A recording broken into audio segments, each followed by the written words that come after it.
பதவி எடுத்து உன்கிட்ட இருந்து பிடுங்கி இன்னொருத்தனுக்கு கொடுத்துருவேன். அதுவும் நம்ம அண்ணன் தம்பிக்கு கொடுத்தா கூட கொஞ்சம் மனசாரி போயிடும். என்ன ஆகும், சரி என் கூட பிறந்தா அண்ணன் தானே, அவன் ராஜாவா இருந்துட்டு போட்டும். ஏன்னா தாவீதுக்கும் நிறைய பிள்ளைங்க இருக்காங்கல்ல, என்ன அப்போ என் கூட பிறந்தா தம்பி தானே, என் ராஜா பதவி அவன்கிட்ட இருந்தா கூட கொஞ்சம் மனசாரி போயிடும். சரியா? ஆனா இவரு என்ன செய்யறாரு, அந்த தேவன் ராஜ பதவியை பிடிங்கி வேலைக்காரனுக்கு தருவேன்னு சொல்றாரு. அவனுக்கு கீழே ஒருத்தன் வந்து சர்வெண்ட் பண்ணிருப்பான்ல, ஒரு ஜூஸ் போட்டு கொடுத்துருக்கலாம், ஏதோ ஒரு வேலை செஞ்சிருப்பான். வந்து என்ன எஜமான் சொல்லுங்க தலைவனே அப்படி வந்து நிக்கிற ஒரு வேலைக்காரனை போய் ராஜாவா ஒசத்துறேன்னு சொல்றாரு. எவ்வளவு ஒரு பெரிய கஷ்டமான பனிஷ்மெண்ட்னு.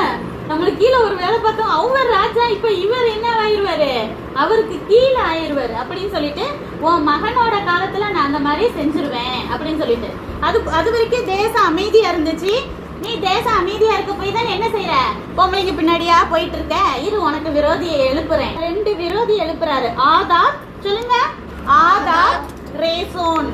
ஆதாத் ரேசோன்.